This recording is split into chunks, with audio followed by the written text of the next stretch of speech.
Hello, good afternoon. स्वागत है आप सभी का। आप देख रहे हैं cricket predictor sponsored by OneX bat and Webmake infra Delhi NCR. मैं हूं आपके साथ सुजाता और बात करने वाले हैं आज हम वर्ल्ड चैंपियनशिप ऑफ लेजेंड्स के एक और बेहद रोमांचक मुकाबले की। मुकाबला वेस्ट इंडीज चैंपियंस और साउथ अफ्रीका चैंपियंस के बीच हुआ और ये मैच बेहद रोमांचक और जबरदस्त रहा। बड़े उतार चढ़ाव आए और बेहद उतार चढ़ाव के साथ ही अंत में एक ऐसा मोड़ आ गया जिसका क्रिकेट फैंस को लंबे अरसे से इंतजार था। जी हाँ, बारिश के कारण खेल को घटाकर पहले 11 ओवर का किया गया। इसी बदले हुए फॉर्मेट ने मैच को और ज्यादा दिलचस्प बना दिया। कैसे, ये आगे मैं आपको बताने वाली हूँ। वेस्ट इंडीज ने पहले बल्लेबाजी करते हुए 5 विकेट के नुकसान पर 79 रन बनाए थे, जिसमें लेनन सिमंस की ओर से 28 और चाडविक वॉल्टन के नाबाद 27 रनों की पारी शामिल रही। जवाब में दक्षिण अफ्रीका ने भी विकेट गिरते रहे, लेकिन फिर भी वो उतने ही रन बना सकी। जेपी डुमिनी की 25 रनों की तेज तर्रार पारी जो थी, उसने दक्षिण अफ्रीका की पारी को संभाला।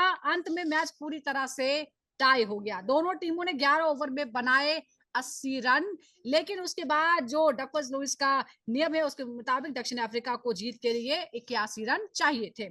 उसके बाद क्या हुआ? स्कोर बराबर था, लेकिन जीत का फैसला किससे हुआ?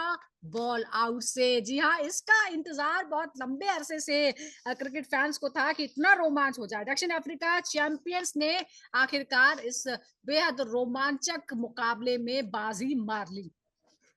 तो एक तरफ इस मुकाबले में जहां अनुभवी खिलाड़ियों ने दिखाया कि उम्र भले ही ज्यादा हो गई हो, लेकिन जज्बा और स्किल्स आज भी बेजोड़ हैं और वही देखने को मिला। दोनों ही जो मुकाबले हुए हैं, पहला और दूसरा, वो बेहद रोमांचक रहे हैं, बहुत करीबी मुकाबले रहे हैं। और आइए आपको कुछ जो महत्वपूर्ण हिस्से रहे हैं इस मुकाबले के, उसके बारे में भी बता देते हैं। सबसे पहले वेस्ट इंडीज की पारी की बात करते हैं। लेनन सिमंस की ओर से 28 रन बनाए गए 21 गेंदों पर। चाडविक वॉल्टन 27 पर नाबाद रहे और टीम ने क्या स्कोर किया? 11 ओवर में 79 रन बनाए थे। विकेट के अगर हम पतन की बात करें, क्रिस गेल से जो उम्मीद थी ऐसा हो नहीं पाया। बहुत शुरुआत में ही उनका विकेट गिर गया। उसके बाद धीरे धीरे तमाम जो लोग हैं वो आते गए और उसके बाद बारिश की वजह से जो था, ऐसा लगा कि मैच में खलल पड़ा है, लेकिन दरअसल बारिश की वजह से ये मैच इतना इंटरेस्टिंग और इतना रोमांचक हुआ। अंतिम ओवर तक मुकाबला खिंचा और स्कोर 80 रनों पर पहुंचा, लेकिन जो नियम है बारिश की वजह से जो होते हैं उसके मुताबिक 81 रन चाहिए थे। मैच टाई हो गया और बॉल आउट के बाद दक्षिण अफ्रीका चैंपियंस को इस मुकाबले में जीत मिली। अब आज एक और इंटरेस्टिंग मुकाबला होने वाला था, क्योंकि वो रद्द हो गया है। उसके बारे में भी हम डिटेल में बात करेंगे, लेकिन उससे पहले हम जो ये मुकाबला हुआ है दक्षिण अफ्रीका चैंपियंस और वेस्ट इंडीज चैंपियंस के बारे में, उसमें हम पहले बात करते हैं। और हमारे साथ बात करने के लिए जुड़ गए हैं सीनियर स्पोर्ट्स जर्नलिस्ट टाउस रिजवी। टाउस, बहुत बहुत स्वागत है आपका। इंडिया पाकिस्तान मैच की भी हम बात करेंगे डिटेल में, लेकिन उससे पहले जो हुआ है, 2 मैचेस हुए हैं चैंपियनशिप ऑफ लेजेंड्स के और जबरदस्त। पहले पाकिस्तान जीता इंग्लैंड से सिर्फ 5 रनों से, और उसके बाद हमने देखा कि बॉल आउट तक ही मुकाबला पहुंच गया। वेस्ट इंडीज टीम की तरफ से Chris Gayle, Dwayne Bravo, Kieron Pollard और सिमंस ने धाकड़ बल्लेबाजी की, बावजूद इसके 79 रन ही बने। क्या आपको लगता है कि इसी की वजह से ये मैच इतना इंटरेस्टिंग भी हुआ और ज्यादा रन नहीं बना पाई ये टीम, उसकी वजह से वेस्ट इंडीज को हार का सामना भी करना पड़ा?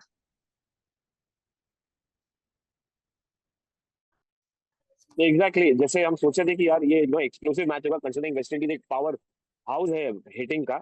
हम्म। अनफॉर्चुनेट था कि यार वो बड़ा स्कोर नहीं हो पाया, क्योंकि आप देखें एक समय पे आईपीएल को अगर आप बेंचमार्क रखते तो 10 रन प्रति ओवर या 9 रन प्रति ओवर आगे था। बट देन ये हम इनको ब्लेम नहीं करेंगे, हम ब्लेम करेंगे मौसम को, जो कंडीशंस को डिफिकल्ट बना दिया, मैच को एकदम ही शॉर्ट कर दिया। बट उतना ही इंटरेस्टिंग बॉल आउट के थ्रू आया। हम्म। जो हमको याद है इंडिया पाकिस्तान का पहला 2007 2007 वाला, जी। जब इंट्रोड्यूस हुआ था T20 वर्ल्ड कप पे, वो का बॉल आउट यार, ये मजा। एक तो स्टाइल भी चेंज हो गया है, एक आईसीसी के रूल ने चेंज कर दिया है, सुपर ओवर में लेके आ गया, मगर बॉल आउट का एक अपना ही मजा है। तो अभी जो रिटेन किया कल का मजा, एक अच्छी खासी टाइट मैच और दोनों बराबरी की टीम, बाय द वे दोनों बराबरी की टीम, बराबर मुकाबला लड़ने के बाद एक बॉल आउट में फैसला हो गया कि भाई वेस्ट इंडीज को अभी भी अपने चूड़ी को धार में लगाना जी। है बहुत जबरदस्त, मगर धार हाँ, लेजेंड्स तो बहुत सारे हैं वेस्ट इंडीज चैंपियंस के पास, लेकिन उनको थोड़ा सा उस परफॉर्मेंस पर आप ध्यान देना पड़ेगा। पहले मुकाबले में हार का सामना करना पड़ा है, लेकिन जो स्ट्रगल देखने को मिला है चाडविक वॉल्टन की तरफ से, जिस तरह से 27 रन बनाए गए बहुत ही अहम थे। आप कितना मानते हैं जो ये 79 का टोटल बना उसमें वॉल्टन की कितनी बड़ी भूमिका देखते हैं आप? देखिए, जो जो रन बनाए हैं वो मैच में वॉल्टन या उसके बाद लैंडल सिमंस के पहले शुरुआत में, वो क्रूशियल है, क्योंकि आपने देखा है दिग्गज बल्लेबाज ड्वेन स्मिथ हो या क्रिस गेल, जिनसे सबसे ज्यादा उम्मीदें थी, कायरन पोला, अगर ये सब रन नहीं बनाएंगे तो आपको बड़ा मुश्किल हो जाएगा, और इनसे बड़े रन एक्सपेक्ट करते हैं, बड़े चौके बड़े छक्के। बट अगेन ऐसी पारियां भी बहुत ज्यादा इंपॉर्टेंट होती हैं जो कंट्रीब्यूट करती है 20 से 25 रन, क्योंकि T20 क्रिकेट है, 11 ओवर का मैच है, eight the end of the day contribution बहुत ज्यादा इंपॉर्टेंट होते हैं। जी। और ये तो शुरुआत है, क्योंकि आपका समय नहीं, it's not a big tournament जहां पर आपको एक महीने पूरा स्पेंड करना पड़े। ये हम्म। 15 दिन टूर्नामेंट में आपको 6 मैच ही है, जिसमें आपको जल्दी से पिकअप करना है। अब जल्दी से पिकअप करना है मतलब आपको चाहे आप क्रिस गेल हो या बाकी अन्य प्लेयर्स हो या कोई भी टीम के हम्म। प्लेयर्स हो, आपको पेडल पे पहले दिन ही पैर रखना है, तो बिल्कुल, आपका लेकिन शायद वो देखने को नहीं मिला। उतनी जल्दी जी, वो देखने को मिला नहीं है ताउस। और अब यहाँ अगर हम सीमेंस और वॉल्टन की बात करें तो आपको लगता है कि बाकी किसी ने कोई कुछ किया ही नहीं, इसीलिए इस तरह से पहले मुकाबले में हार का सामना करना पड़ा? एग्जैक्टली, किसी ने कुछ किया ही नहीं है, वो तो भला हो बॉलर्स का, इनके या कि मैच में वो रहे, मैच में बने रहे, सिर्फ बोल आउट तक चले गए, क्योंकि आप देखेंगे, देखिए अगर आप बड़ा इम्पैक्ट नहीं करेंगे, आपको एक बेंच मार्क 30-40 20-25 से नहीं होता, यहाँ पर कलेक्टिवली अगर आप हर प्लेयर कोई एफर्ट डालेगा 10-15 के ऊपर ही, क्योंकि छोटा ओवर है, छोटा मैच है, 11 ओवर का है, तो हर बैटर कोई छोटा मोटा कॉन्ट्रीब्यूशन कर लेता तो जी। फर्क पड़ जाता उससे, क्योंकि आप देखेंगे साउथ अफ्रीका भी उतना हाफ एंड पफ होकर रीच करी है। तो अगर आपको अच्छी शुरुआत देनी, अच्छी जीत हासिल करनी, तो पूरे हर बल्लेबाज में कंट्रीब्यूशन है। जरूरी नहीं है कि एक बल्लेबाज बड़ा स्कोर करे बाकी सब लोग, हर बल्लेबाज मिनिमम स्कोर करे तो अच्छा फॉर अ कपल ऑफ जी। रन्स। अच्छा, एक और बात है, बॉल आउट बड़ा इंटरेस्टिंग होता है, लेकिन बॉल आउट में जिस तरह से इससे पहले भी ये देखने को मिला है कि वेस्ट इंडीज पीछे रह जाती है। क्या आपको लगता है कि ये इसका रीजन क्या है? क्या ये एक्सपीरियंस की कमी दिखाता है कि उस मामले में, या फिर आपको लगता है कि वो प्रेशर आ जाता है क्योंकि बल्लेबाजों की तो एक बहुत बड़ी फौज है? नहीं, बल्लेबाजी का तो फौज ही है, और उनके पास सही से धुरंधर गेंदबाज भी है। हम्म। बट हाँ, देखिए एक्यूरेसी की बात होती है, बॉल आउट, और दूसरा कंडीशन भी। अब देखिए बॉल बहुत ज्यादा स्विंग हो रहा था, तो कहीं ना कहीं कंट्रोल भी होना आपके लिए बहुत ज्यादा इंपॉर्टेंट है, जो आपके गेंदबाजों के पास नहीं मिला और साउथ अफ्रीका के पास मिल गया। आपको स्मार्ट भी होना चाहिए कि आप अगर इंडिया पाकिस्तान का 2007 का पहला बॉल आउट देखिए, तो इनके पास जबरदस्त तेज गेंदबाज थे पाकिस्तान का, मगर जीता कौन? Team India. तो और इंडिया ने अपने मेन बॉलर्स को डाला ही नहीं था उसमें। वीरेंद्र सहवाग बॉलिंग कर रहे थे। डाला ही नहीं था, तो यहाँ पर आपको जो थके हुए ऑलरेडी, हाँ, जो थके हुए गेंदबाज है, जो 8 वाले हैं, यहाँ पर आपने बेसिक्स रखना बहुत ज्यादा इंपॉर्टेंट है। सबसे इंपॉर्टेंट है बॉल आउट में बेसिक्स रखना, सबसे इंपॉर्टेंट है फोकस और एक्यूरेसी के साथ गेंदबाजी करना, जो वेस्ट इंडीज के साथ नहीं हो पाई, जो साउथ अफ्रीका ने कर लिया। तो कहीं ना कहीं वेस्ट इंडीज तो मुझे लगता है डिसअपॉइंटेड होंगे कि एक बॉल आउट जैसा मूवमेंट नहीं जीत पाए। तो उनको अगले मैच में अपने आप को, अपना सॉक्स को पुल अप करना पड़ेगा और 100% से ज्यादा एफर्ट डालना पड़ेगा। बिल्कुल। ओके, अब नेक्स्ट की बात करते हैं।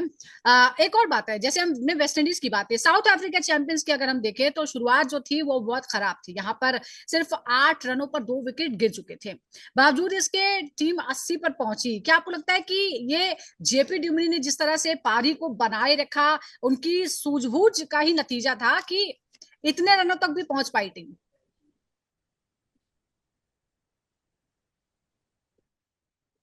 देखिए, जेपी डुबे एक स्मार्ट क्रिकेटर है यार, मतलब एक रिस्पेक्टेड क्रिकेटर थे, और वो जो उन्होंने इम्पैक्ट क्रिएट किया इंटरनेशनल क्रिकेट में, तो ऑब्वियसली वो यहाँ पर कैरी ऑन करेंगे। लेकिन कहीं ना कहीं दोनों टीम तो मजबूत है, और साउथ अफ्रीका उतना ही इम्पैक्ट है।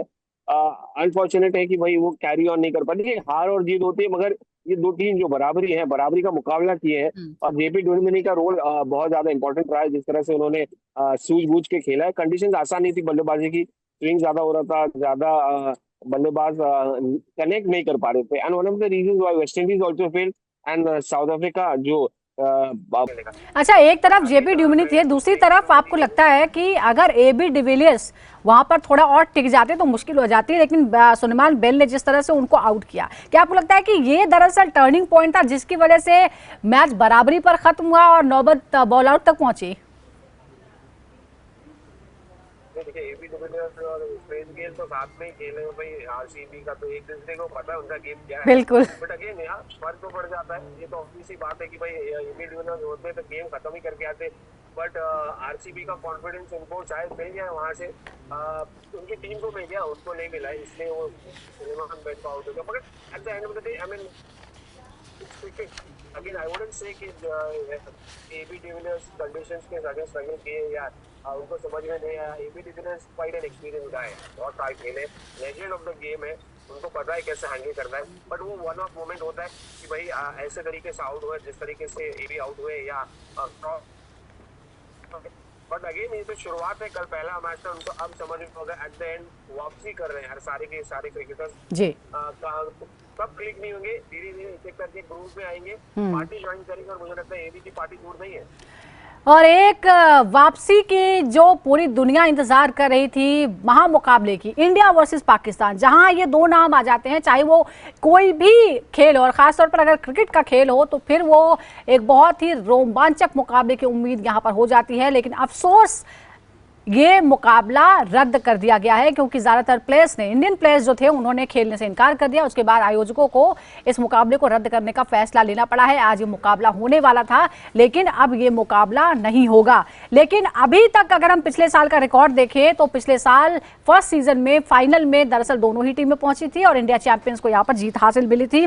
जो मुकाबले खेले गए उसके बारे में भी आपको बता देते हैं। पिछली बार जब दोनों टीमें आमने सामने आई थी, WCL में फाइनल में भारत ने 159 रन बनाए थे 5 विकेट के, और 5 विकेट से जीत हासिल की थी इस मुकाबले में। और इसका इंतजार हो रहा था कि शायद फिर से एक बार ऐसा ही कुछ इंटरेस्टिंग देखने को मिलेगा।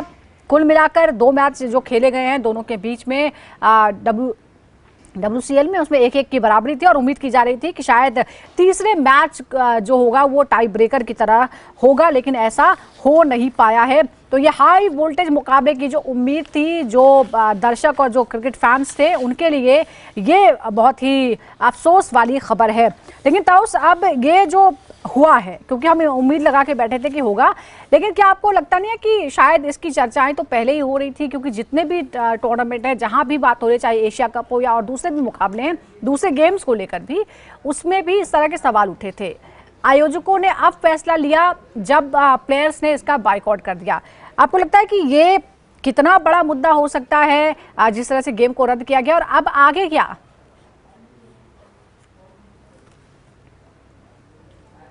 आगे तो मैं सोच सकता हूँ कि अगर फाइनल में दोनों टीम आ गई तो क्या होगा। हाँ, दैट इज द थिंग, आपको एक्सपेक्ट कर रहे थे, तो टूर्नामेंट ऑर्गेनाइजर्स एक्सपेक्ट कर रहे थे कि यार एक मैच हो जाएगा, और अच्छा एक्साइटेड थे फैंस, जो फैंस है, जो इंडिया पाकिस्तानी क्रिकेट फैंस है, वो एक्साइटेड थे obviously different reason at the end of the day.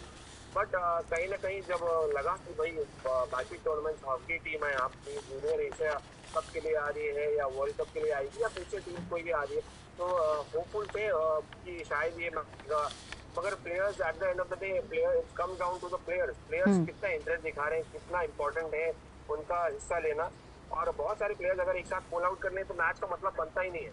कहीं ना कहीं हिंदुस्तानी प्लेयर्स अग्री नहीं करते थे कि वो पाकिस्तान के साथ खेले, और पाकिस्तानी प्लेयर्स ऑलमोस्ट तैयार थे कि वो खेले। तो उसमें पॉलिटिकल प्लेयर्स भी थे, हरभजन सिंह और यूसुफ पठान, तो उनका भी एक जिम्मेदारी सिचुएशन से गुजर रहा है, तो बड़ा ही मुश्किल हो जाता है। Eight the end of the day it's cricket, या क्रिकेट बाकी सारे शायद स्पोर्ट इंडिया पाकिस्तान के हो जाए, लो प्रोफाइल हो जाए, मगर क्रिकेट छुप नहीं सकता है। और ये सब बड़े प्लेयर्स इन्वॉल्व हैं, बड़े क्रिकेटर्स और बड़े नाम, तो ये तो नजर में आ नहीं था। Eight the end of the day controversy तो होनी थी, लोग कहीं ना कहीं इसका सोल्यूशन होना चाहिए। Cricket fans eight the and महदूद रह जाएंगे इस ये कॉन्टेस्ट नहीं होने से, मगर क्या करेंगे, पॉलिटिकल सिचुएशन इंप्रूव नहीं होगी जब तक कि क्रिकेट नहीं होगा आगे, विच इज अनफॉर्चुनेट। बायलैटरल में तो नहीं खेलने मिलेगा शायद, शायद मल्टीनेशनल टूर्नामेंट जो आईसीसी या शायद एसीसी ऑर्गेनाइज करे या ओलंपिक, उसमें हमको देखने मिल जाए इंडिया और पाकिस्तान के मैच। हाँ, कई बार ऐसा पहले भी हो चुका है। लेकिन एक और बात है कि क्या अगर फाइनल में पहुंचती हैं दोनों टीमें, तो क्या होगा, क्योंकि हमने देखा चैंपियंस ट्रॉफी में क्या हुआ था। चैंपियंस ट्रॉफी में हमने उस टूर्नामेंट में हिस्सा भी लिया, लेकिन जो होस्ट था पाकिस्तान, हमने वहां पर कोई मैचेस नहीं खेले हैं। लेकिन ये जो लीग्स हैं, क्योंकि इसका आयोजन जो है वो आईसीसी या बीसीसीआई नहीं कर रहे हैं, तो आपको लगता है कि इसमें किस तरह की चेंजेस हो सकते हैं, या फिर इंडिया ऐसा भी कुछ कर सकता है, क्योंकि यहाँ वेन्यू बदलना तो बहुत मुश्किल है। नहीं नहीं, सॉरी, यहाँ वेन्यू का तो सवाल ही नहीं बहुत है, सॉरी मुश्किल सॉरी। और ये भारी पड़ जाएगा, क्योंकि नहीं नहीं नहीं, वेन्यू की बात नहीं है। वेन्यू का सवाल भी नहीं होता। हाँ, सवाल ये है कि फिर अगर फाइनल में आ जाती हैं दोनों टीमें तो क्या होगा, क्योंकि आईसीसी और बीसीसीआई इसको ऑर्गेनाइज नहीं करते हैं। Exactly exactly. और ये टीम के जो ऑर्गेनाइज है उनके लिए बहुत भारी पड़ जाएगा। देखिए एंड ऑफ द डे, आप इंग्लैंड में ऑर्गेनाइज करें, वेस्ट इंडीज में करें, अमेरिका में करें, आपको बिग टिकट इवेंट्स और टिकटिंग इससे पब्लिक से क्राउड से, वो तो यहाँ से पब्लिक इनकी वजह से आती है, इंडिया और पाकिस्तान की वजह से, and that is a big ticketing event जहाँ पर प्रॉफिट्स भी आते हैं, बट देन कहीं ना कहीं आपको प्रॉफिट से ऊपर देखना पड़ता है, कहीं ना कहीं आपको बिजनेस से ऊपर देखना पड़ता है। और ये हम्म। समझदारी किया ऑर्गेनाइजर्स ने कि भाई ये मैच को रद्द कर दिया, बट आगे फ्यूचर में देखना पड़ेगा, अगर ये दोनों फाइनल में आ गई तो क्या नतीजा होगा इसका, क्या इनको इमीडिएटली पाकिस्तान को एक्सक्यूज देके भाई आप जब तक कि हमारी सुधार देंगे आप टूर्नामेंट से बाहर हो जाइए, वो करना पड़ेगा, या दोनों को जॉइंट विनर्स डिक्लेयर करना पड़ेगा। तो ये at the end of the day organisers की जिम्मेदारी, और बड़ी जिम्मेदारी है, बड़ी आसानी से नहीं होगा ये। हम्म। ये उनको एक बड़ा दिल रख के करना पड़ेगा, दिल पे पत्थर रख के। बिल्कुल, देखिए ये एट द सेंटिमेंट से एंड ऑफ जुड़ा द डे हुआ अगर आप मामला क्या है, और माइंडसेट जब से दोनों जा देशों के बीच जिस तरह के तनाव हैं और मासूम लोगों पर जिस तरह से हमले हुए, जिस तरह से उनकी हत्याएं हुई, जाहिर तौर पर देश के लोग नाराज हैं, और इसीलिए वो किसी ऐसे दुश्मन देश के साथ खेलने को जो है वो बिल्कुल पसंद नहीं करेंगे, और इसीलिए ये फैसला लिया भी गया है। लेकिन शायद इसे थोड़ा सा और मैनेज किया जा सकता था, क्योंकि पहले से ही है, या तो फिर आप इस टूर्नामेंट को इस तरह से डिजाइन कीजिए कि दोनों का आमना सामना हो ही नहीं, या फिर पहले से ही ये तय हो जाना चाहिए कि अगर दोनों टीमें एक साथ हिस्सा लेंगी ही नहीं किसी किसी भी टूर्नामेंट में। लेकिन फिलहाल डब्ल्यूसीएल में ऐसा नहीं हुआ है। उम्मीद करते हैं कि आगे के जो मैच हैं उसमें जिस तरह का रोमांच देखने को मिला पहले दो मुकाबलों में, वैसे ही रोमांचक होगा, और डब्ल्यूसीएल जो है वो एंटरटेन जो है वो अपने क्रिकेट फैंस को करता ही रहेगा। बहुत बहुत शुक्रिया आपका ताउस हमसे जुड़ने के लिए, हमसे बात करने के लिए। दर्शकों का भी बहुत बहुत शुक्रिया, इसी तरह जुड़ रही क्रिकेट प्रेडिक्टर के साथ।